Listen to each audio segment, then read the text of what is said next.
सभी छोटे बड़े श्रोताओं को सुनीता भटनागर का प्यार भरा नमस्कार। ऑडियो स्टोरीज के हमारे चैनल कहानी जगत में आप सभी का स्वागत है। हिंदी कहानियों की श्रृंखला में आइए आज सुनते हैं पूनम मनुजी द्वारा रचित कहानी कटघरे में कौन। बस कर, जब देखो शैला शैला शैला। पढ़ा लिखा कर इतना बड़ा क्या सिर्फ इसीलिए किया था तुझे कि तू अपनी जिंदगी का अहम फैसला भी ऐसे बेवकूफाना तरीके से करे। किरण का सब्र बांध तोड़कर बह निकला। अम्मा, बचपन से ही मेरे मन में ये बात गहरे तक बैठी है कि मेरी माँ दुनिया की सबसे अच्छी माँ है।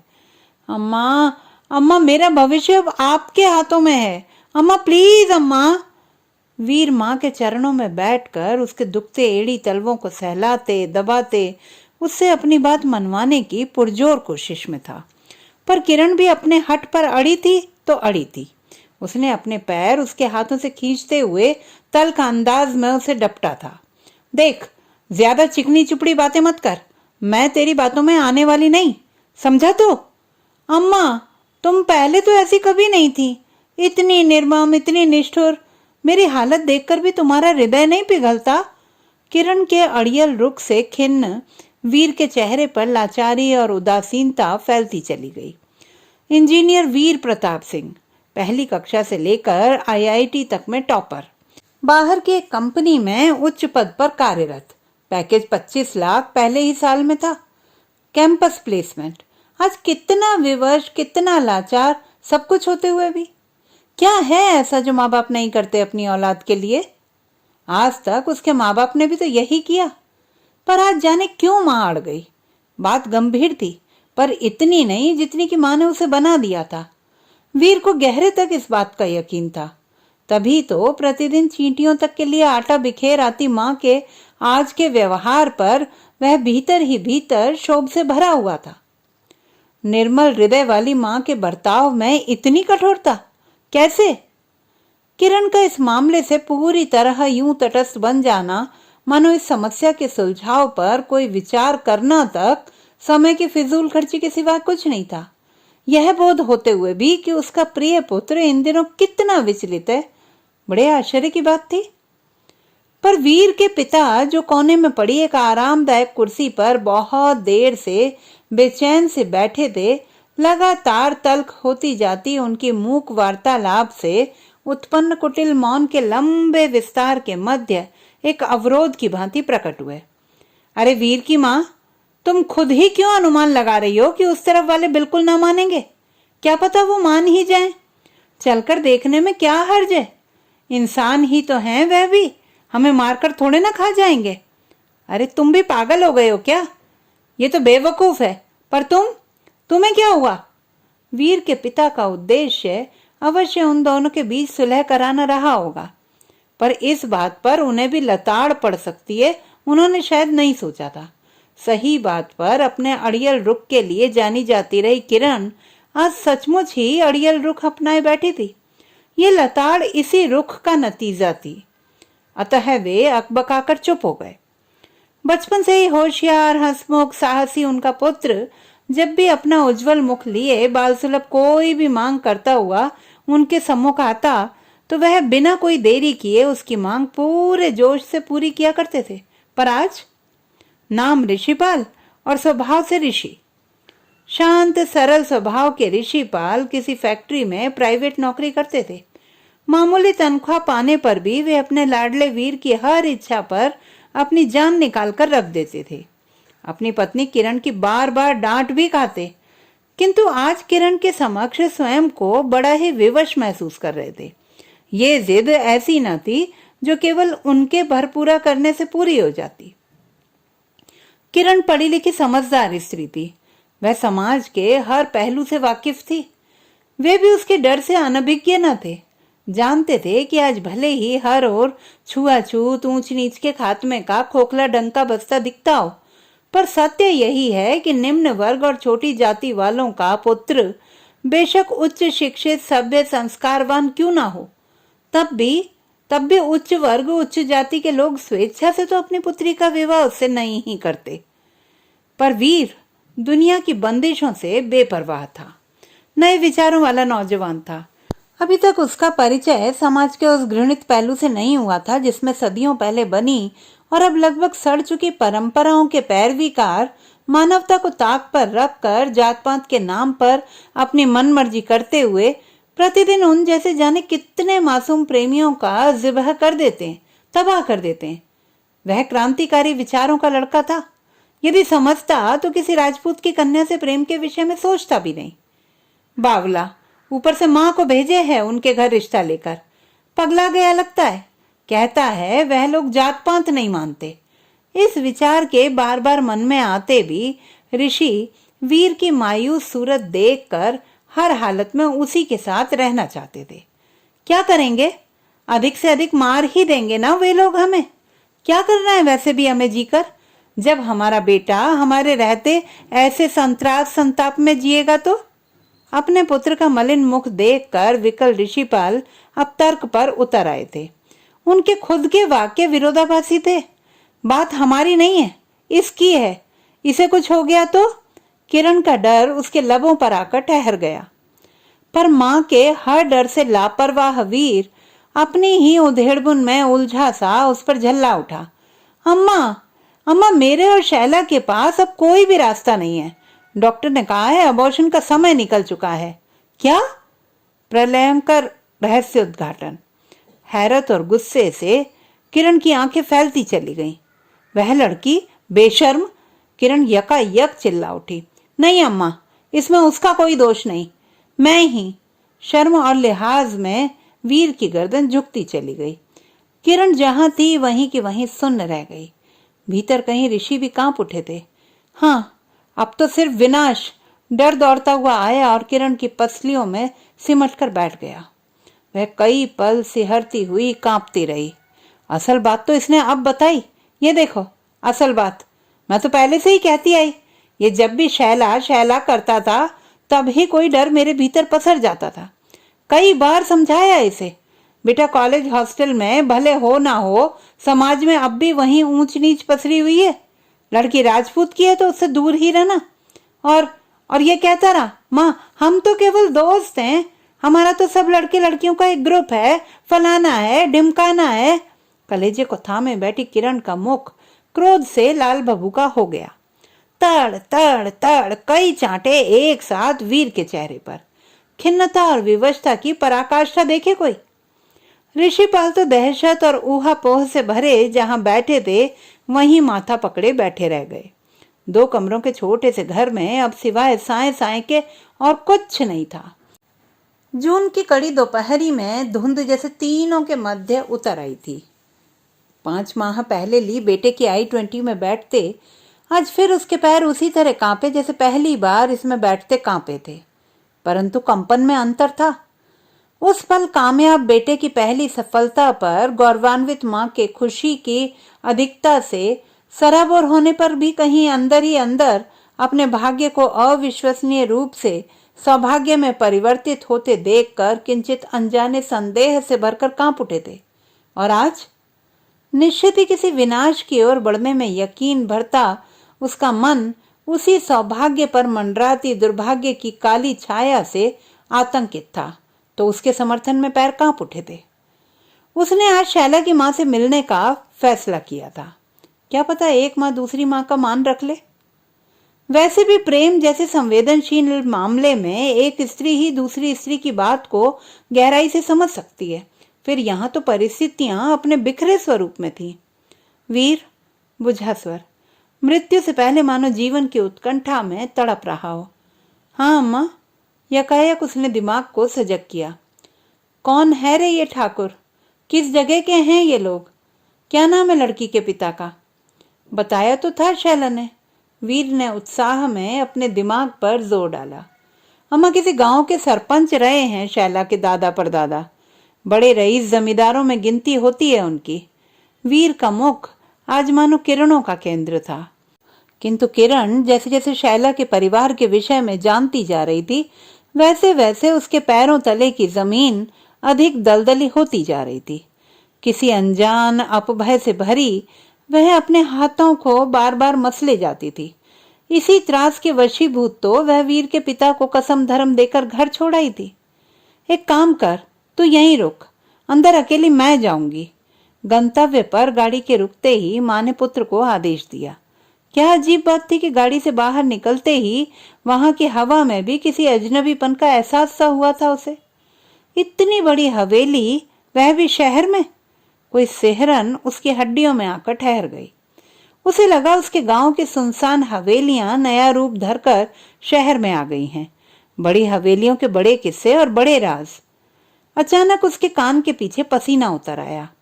वह भौचक कई घड़ी उस घर के दरवाजे को खड़ी देखती रह गई, जिस घर में उसे बेमन से प्रवेश करना था। जुड़ाव से परे यहाँ पर कोई रिश्ता जोड़ना। दुविधाओं में घिरी वह उस जगह भले आज अकेली थी, पर एक आस उसे संबल देने का कार्य पूरी निष्ठा से कर रही थी। क्या पता इधर की स्थिति और भी बुरी हो। बाद इसके एक उच्छ्वास। वीर उसे अपलक देखे जा रहा था। वह समझ नहीं पा रहा था माँ की इतनी हिचकिचाहट का कारण क्या था। उसने पलटकर एक बार वीर को नजर भर देखा। बाद इसके गेट पर खड़े गार्ड से मुखातिब हो गई। जी, मुझे रजनी सिंह से मिलना है। जी, आप कहाँ से आई हैं? क्या परिचय दूं आपका मैम सबको? गार्ड का स्वर नरम था। वह शायद उसे गाड़ी से उतरते हुए देख चुका था। जी, मेरा नाम किरण है। वे मुझे नहीं जानती हैं, किंतु मेरा उनसे मिलना निहायत ही आवश्यक है। किरण ने आत्मविश्वास का परिचय देते हुए गार्ड को उन तक अपनी बात पहुंचाने का निवेदन किया। आप ठहरिए, मैं अंदर पूछकर आता हूँ। ठीक। के साथ ही उसने नजरें गार्ड की पीठ पर चिपका दी थी। माथे की शिकन को जितना हल्का करने की कोशिश करती जाती, उतना ही उसका धैर्य जवाब देता रहा। गार्ड के साथ गई नजरें लौटकर ना आई। वह चौंक उठी तब जब गार्ड ने उससे कहा, जी आइए, मैडम आपको बुला रही हैं। उसने गार्ड पर एक फीकी सी मुस्कान डाली और डगमगाती हुई उसके संग भीतर प्रवेश कर गई। इस वक्त वीर को अनदेखा करना उसे बेहतर लगा। कुछ ही देर में उसने अपने आप को मुख्य हॉल के दरवाजे पर पाया। कई पल असमंजस से भरी किंतु चौंधियाई हुई सी वह आंखें फाड़ फाड़ कर उस बड़े हॉल के अंदर उसकी महंगी साज सज्जा और बड़े बड़े मखमली गद्दों वाले सोफों को देखती रही। तभी न जाने कैसे उसकी पहली निगाह से चूके ठीक उसके सामने वाले सोफे में धसी बैठी मुटल्ली सी एक स्त्री पर उसकी नजर पड़ी।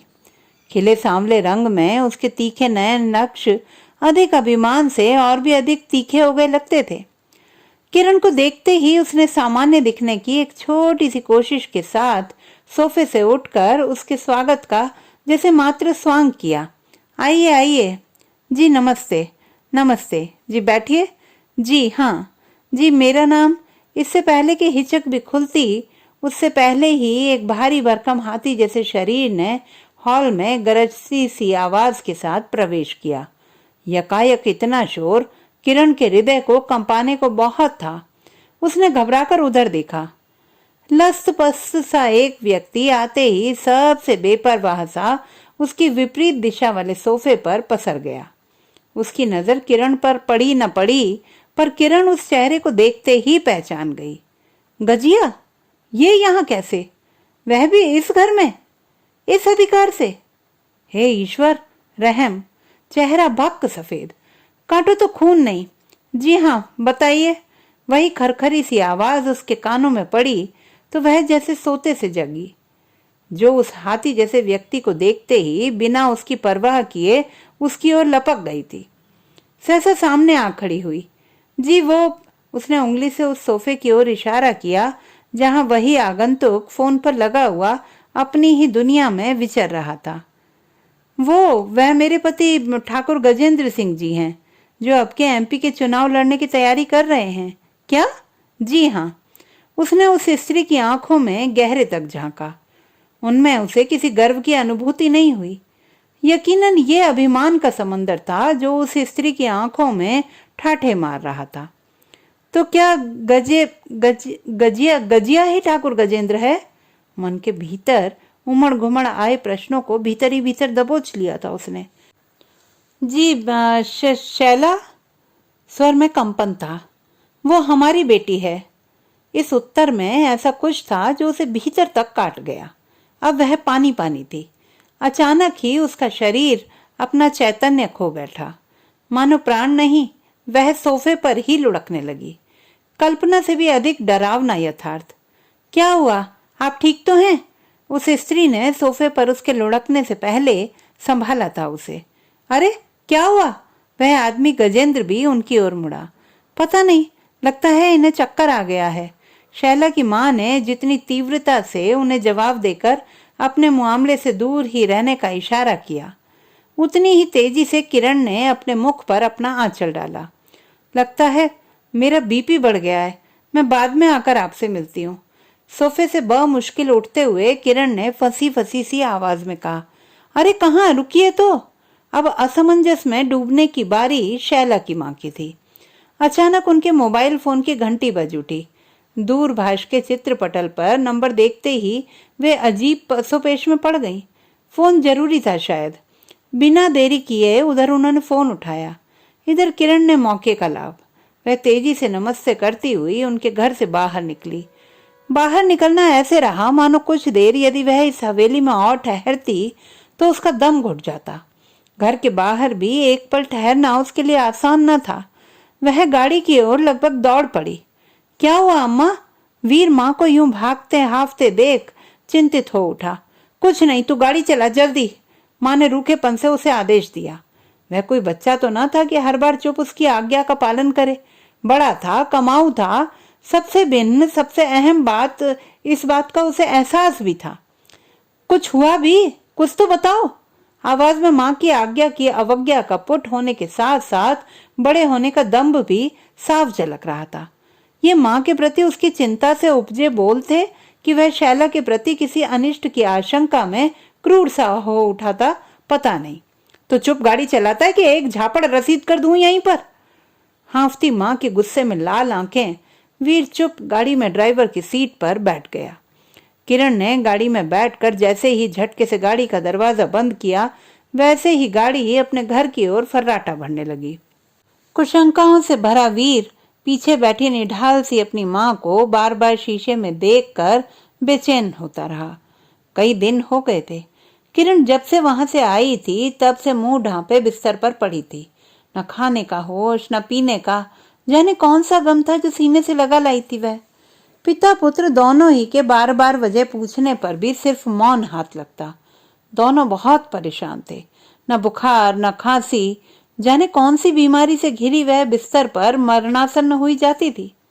वह शैला से कई बार इस विषय में पूछ चुका था कि पूछे अपनी माँ से कि हुआ क्या था वहां पर, परंतु उधर से भी उसे कोई संतोषजनक जवाब अभी तक मिला नहीं था। शैला का कहना था कि उसकी माँ ने उसे बताया कि कोई किरण नाम की लेडी उनसे मिलने आई तो जरूर थी, पर वे जब तक कोई बात कर पाती उससे पहले ही उनकी तबीयत खराब सी हो गई थी। इनफैक्ट इससे पहले कि वे ढंग से एक दूसरे को परिचय भी दे पाती, उससे पहले ही वे वहां से चली गई थी। ऐसा कैसे हो सकता है? जब माँ वहां बात करने गई थी तो बिना कोई बात किए कैसे लौट सकती हैं? वीर शैला की बात पर विश्वास नहीं कर पा रहा था। इधर किरण के दिन रात बेमतलब रोते रहने से जैसे घर में शूल उगाए थे। उसकी आंखों के पपोटे सीले सीले, गीले, लाल सूजे, मानो उस घर में कोई सोग मनाया जा रहा हो।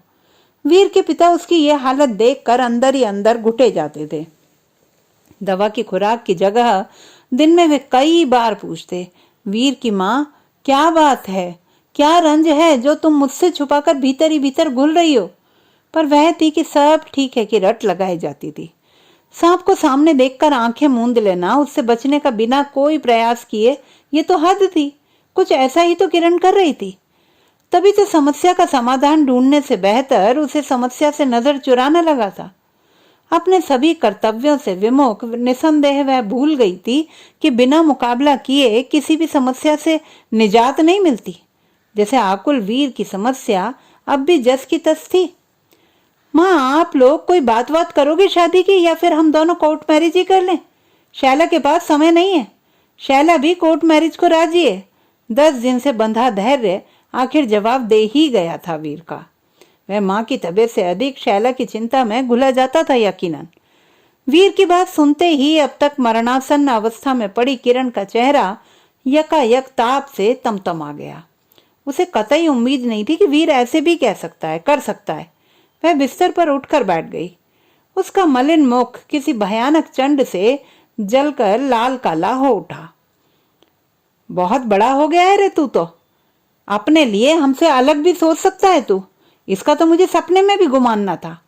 एक एक शब्द चबा चबा कर कहा था किरण ने। वह वीर को खा जाने वाली नजरों से घूरने लगी। उसके चेहरे को इतने विकृत रूप में कभी नहीं देखा था वीर ने। वह हड़बड़ाया सा माँ की ओर लपका। अम्मा, माँ ऐसी बात नहीं है, ज्यादा बकवास ना कर, सब समझती हूं मैं। किरण ने बुरी तरह हड़काया था उसे। तुम्हारी कसम अम्मा, तुम्हारे बिना मेरा कुछ नहीं। अम्मा सच सच माँ, शैला की परेशानी भी तो समझो। वह फफकता हुआ अपनी माँ के चरणों में झुक गया। झुका रहा। कई पल यों ही बीत गए। किरण पता नहीं किन विचारों में खोई हुई थी। उसने अपने चरणों में झुके पुत्र के कंधे पर अब तक किसी भी आश्वासन का हाथ नहीं रखा था। स्थिति बहुत ही गंभीर थी। वक्त उदास सा दोनों के पास से गुजर रहा था। अम्मा, वीर अपनी माँ के घुटने हिलाते हुए शिशु सदृश बिलखता रहा। सुन, एक काम कर, कल तू मुझे शैला के पिता के दफ्तर ले चल। शैला की माँ मुझे कुछ सुलझी हुई महिला नहीं लगी। अपने परिवार के रसूख पर अभिमान करती हुई वे बात को बिगाड़ देंगी। मुझे ऐसा लगा उनसे मिलकर। तभी मैं उस दिन उनसे कोई भी बात किए बिना चली आई थी। शैला के पिता से बात करूं तो शायद बात बने। पता नहीं किन भावनाओं में बहकर किरण ने बेटे के कंधे पर हाथ रखा, या फिर बेटे के हाथ से निकलने के डर से भयभीत वह बेटे के पक्ष में निर्णय लेने को विवश थी। सुनते ही गुलाब सा खिल उठा था वीर। माँ का हाथ चूमता हुआ उसे गले से लगा बैठा, जैसे कोई विध्वंस होने से बच गया हो। माँ, मेरी प्यारी माँ। हाँ रे, माँ कभी अपने बच्चों को दुखी नहीं देख सकती, भले उसके लिए उसे अपनी बलि ही क्यों न चढ़ानी पड़े। वह कातर दृष्टि से अपने पुत्र का सलोना मुखड़ा चूमने लगी। नहीं अम्मा, ऐसा कुछ नहीं होगा। शैला सब संभाल लेगी। बस आप एक बार वहां जिक्र छेड़ाओ, बाकी सब शैला। ठीक है, ठीक है, चल उठ, ढंग से भोजन कर। कई दिन हुए भोजन भी ढंग से नहीं किया तूने। और सुन, अपने पापा जी को ये बातें बताने की कोई जरूरत नहीं है। जब बात बन जाएगी तो सीधे खुशखबरी ही सुनाएंगे उन्हें। उसने उन्हें बीच में ही टोक दिया। ठीक है अम्मा। प्रफुल्लित वीर का आंखें पहुंचना देखती रही किरण। आज उसने वीर के पिता को जी भर कर निहारा, भाग भाग कर उनके सभी काम किए, उनके लिए बढ़िया सा नाश्ता तैयार किया और उसके बाद उन्हें ऑफिस जाते हुए दूर तक देखती रही। गाड़ी में बैठी तो ऐसे बैठी जैसे अपनी आखिरी उड़न खटोले पर बैठ गई हो आज। जैसे ही वीर ने शैला के पिता के ऑफिस के सामने गाड़ी रोकी, किरण जोर से चेहक उठी। तू मत आना भीतर, यहीं रुक जब तक मैं न पुकारूं। अम्मा, लेकिन यहीं रुक, जब तुझसे कहा तो। ठीक है अम्मा। किरण की आंखों में आंसू भर आए। वह कई पल वीर को एक टक निहारती रही।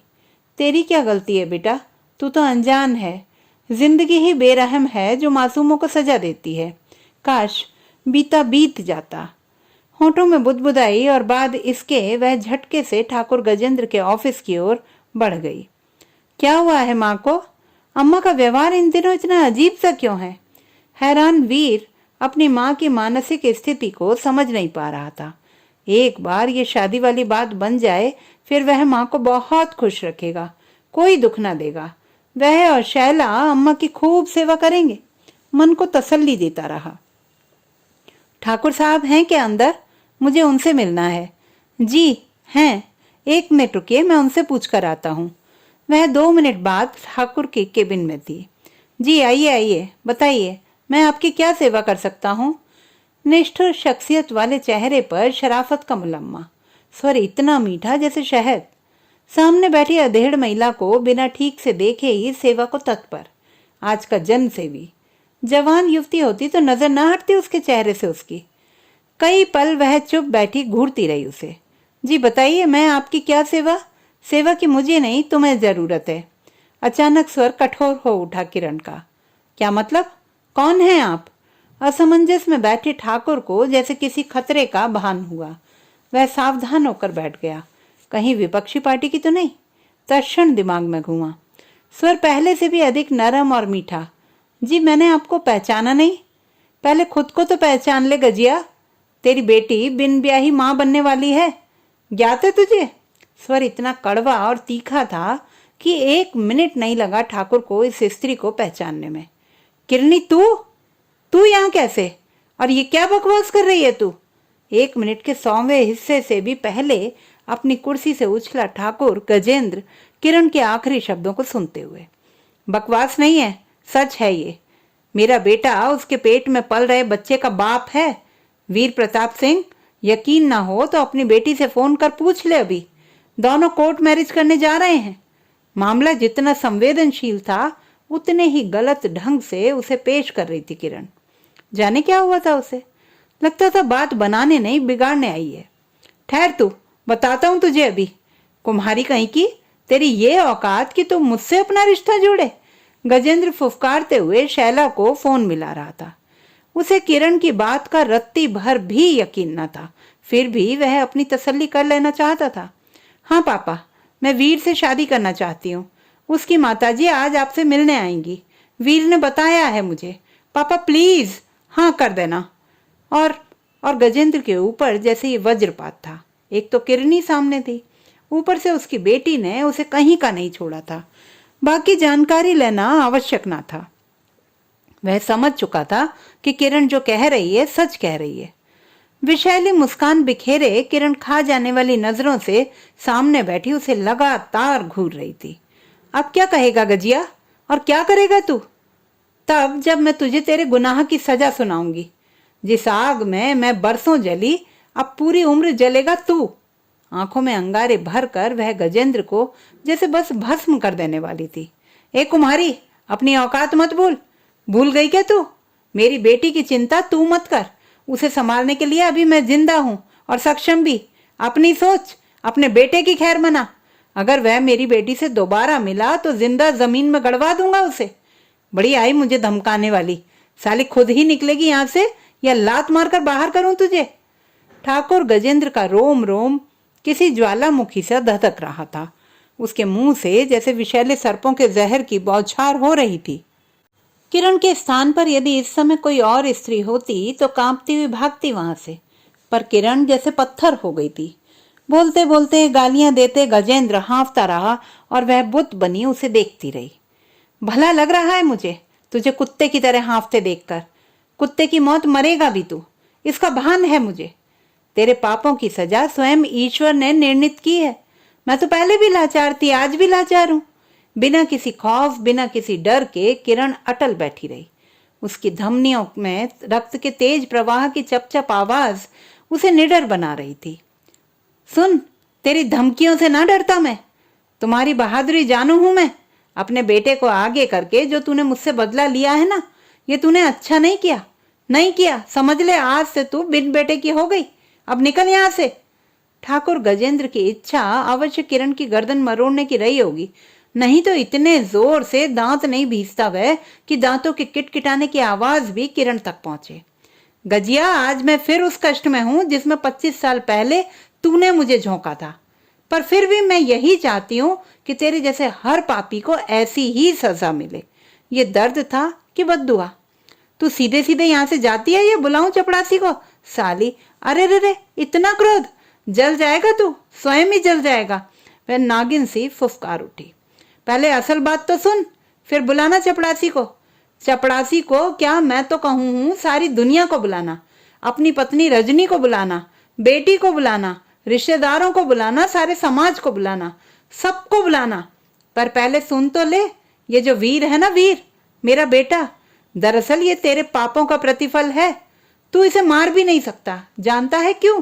क्योंकि ये तेरे उसी गुनाह का फल है जो तूने 25 बरस पहले बलपूर्वक मेरे गर्भ में रोपित किया था, मेरी शादी से ठीक 8 दिन पहले। बता, कैसी रही तेरी सजा उस ऊपर वाले की? तेरा ही बेटा और तेरी ही बेटी। वक्र दृष्टि और वक्र हो गई, जैसे आसमान से गिरा ठाकुर रामेश्वर। ए क्या बकवास है ये? तू इतना नीचे झूठ बोलती है तू? ऐसा कैसे, मैं कैसे मान लूं?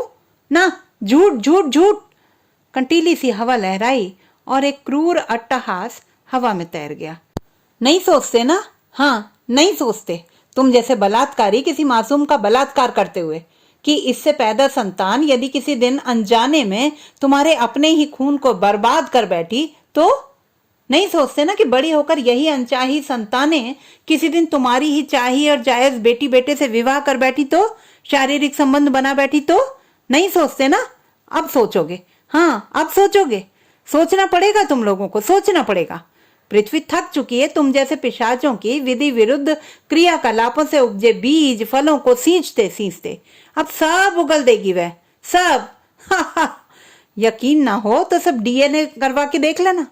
पर एक बात सुन ले ध्यान लगाकर, यदि मेरे बेटे को कुछ भी हो गया तो सोच ले तेरा क्या हश्र करूंगी मैं। कुमारी हूं, 2 चक्कों में पीस कर तेरा मलीदा ना बना दिया ना तो कहना तू इंसान नहीं है, जानती हूं मैं। इसी वास्ते एक लंबा खत भेज चुकी हूं मैं एक विश्वासी पत्रकार को। ऐसी अवस्था में वह बिना कुछ भी सोचे तेरा काला चिट्ठा सारे अखबारों में छपवा देगा। चुप दफा कर दे अपनी बेटी को कहीं, या तू ही छोड़ दे ये शहर। चला जा वहां जहां वीर तुझे कभी ना ढूंढ पाए, वरना मेरा पूत है वह। जब जिद पर आएगा ना तो तू संभाल नहीं पाएगा, फिर देता फिर उसके सवालों के जवाब। मैं तो चली, कहते ही कुर्सी छोड़ दी किरण ने।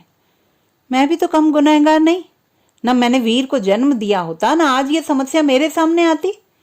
काश हमें कोई स्वतंत्रता मिली होती। ममता और परिस्थितियों के भंवर में फंसकर ऐसे बच्चों को जन्म देना काश हम स्त्रियों की मजबूरी ना होता।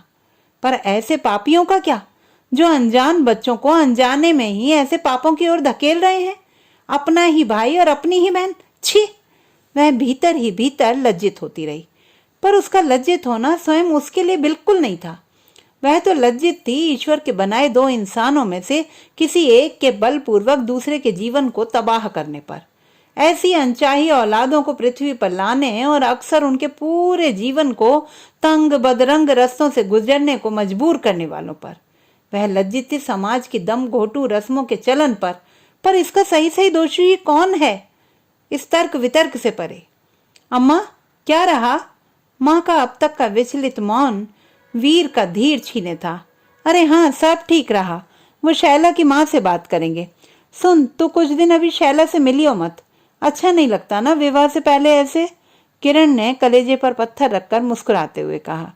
अब वीर कैसे इनकार करता, वह तो आसमान में उड़ने लगा। एक दिन गया, दूसरा भी गया, आज तीसरा दिन। कोई बेकली थी जो उसके कलेजे को जकड़े थी। वह हंसना चाहती हंस ना पाती, खाना चाहती खा ना पाती। शनै शनै शरीर पीला निस्तेज, किसी अनहोनी की आशंका हर घड़ी। आज की सुबह भी कुछ अलग सी न थी। सुबह के 9 बजे तक वीर का ऑफिस निकलना रोज की भांति था, पर यह क्या, उसके निकलने के कुछ देर पश्चात ही अम्मा अम्मा, वीर बदहवास सा उसकी ओर गिरता पड़ता दौड़ता चला आ रहा था। क्या क्या हुआ रे, ऐसे कैसे तू बुरी तरह रो रहा है? किरण का कलेजा मुंह को आ गया था। अम्मा, वीर ने सिसकते हुए एक अखबार उसके आगे कर दिया था। किरण ने झपट कर अखबार उसके हाथ से छीना। सामने ही एक बड़ी खबर छपी थी। शहर के जाने माने बिजनेसमैन ठाकुर गजेंद्र सिंह जी की सुपुत्री कुमारी शैला की कल रात एक सड़क दुर्घटना में मृत्यु हो गई। वे 24 बरस की थी। हाँ, उसने रोते बिलखते अपने वीर को अपने कलेजे में छुपा लिया। वाह रे पुरुष, तेरी झूठी शान, तेरी झूठी जिंदगी, आज फिर एक स्त्री की बलि। आज कटघरे में कौन? गहरी आंखों में गहरी संवेदना। उसने शैला की आत्मा की शांति को आसमान की ओर हाथ जोड़ दिए।